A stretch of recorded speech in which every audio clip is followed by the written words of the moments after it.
बुलढाण्यामध्ये यांचं स्वतःचंच मधुमक्खी पालन केंद्र आहे आणि तिथून हा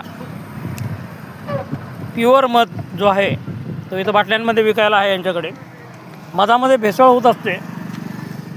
मध आणि गुळाची चव थोडीशी सारखीच असते, त्यामुळे गुळाचा वापर हा भेसळीमध्ये केला जातो. परंतु हे तर नैसर्गिकरित्या बनवलेलं मध आहे, शुद्ध मध. मधमाशी ही जगातली एक डिसिप्लिन्ड आणि एकत्र राहणारी जमात आहे. त्याच मधमाशीपासून हे शुद्ध मध बनलेलं आहे. निसर्गाचा चमत्कार बघा.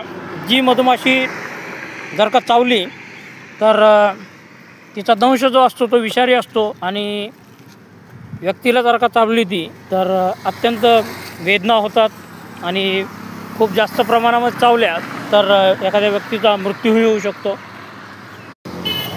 या छोट्याशा केंद्रावर मला शिवाजी भेटले, शिवाजी शेळके. त्यांनी हे केंद्र चालवायला घेतलेलं आहे आणि इथे असे बोर्ड लावलेले आहे. रस्त्यामध्ये बऱ्याच 1-2 किलोमीटरपासून हे बोर्ड लावलेले आहेत त्यांनी. मी ते बोर्ड बघत आलो, म्हणलं हा कुठं आहे. तर यांच्याकडे शुद्ध मध आहे. मध हा आरोग्यासाठी खूप चांगला असतो, गोड असतो. मधुमाशांपासून हा मध बनतो. त्यांचं पोळ असतं, त्या पोळामध्ये राणी असते त्यांची सगळ्यांची. ती राणी हा सगळा कारभार बघत असते. अतिशय शिस्तीमध्ये असा त्यांचा तो पोळाचा कारभार चालत असतो. मधुमाशांचं जे पोळ असतं ते. तर एक छोटीशी भेट रस्त्यामध्ये आणि हे मध आपण बघतोय ते विक्रीला आहे. बुलढाणामधील धाड तालुका जो आहे तिथून त्यांनी हे विकायला आणलेलं आहे. चला ठीक आहे हां. एकदा ते पेट्या बघायच्यात आम्हाला. मला वाटलं पेट्या आहेत का तुमच्याकडे? पेट्या तिकडेच आहेत का? ठीक आहे.